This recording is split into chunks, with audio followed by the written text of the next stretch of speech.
Hi, I'm Ken Godevanis, and this is Kenny's Carrots, episode number 14.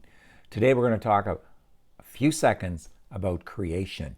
And actually, we're going to talk about creation and the humanist arrogance. Now, what I'm going to read you is a paragraph from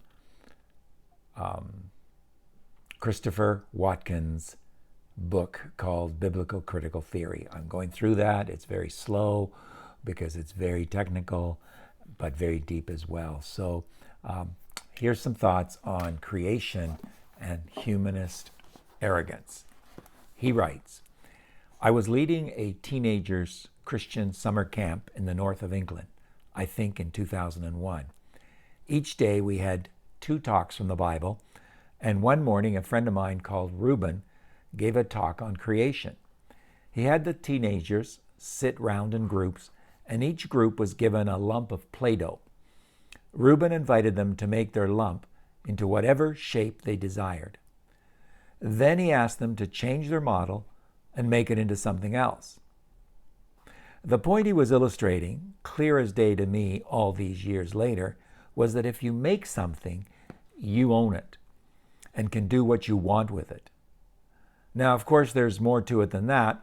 This was, after all, a 7-minute camp talk and not a philosophical treatise. But there isn't less to that than that.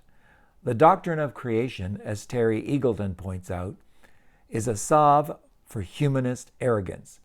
Because if the world is not our possession to be molded and manipulated how we please, but is the creation of God, then its, quote, material density and autonomy must be respected, end of quote. If God made everything, then he owns it and is in charge of it.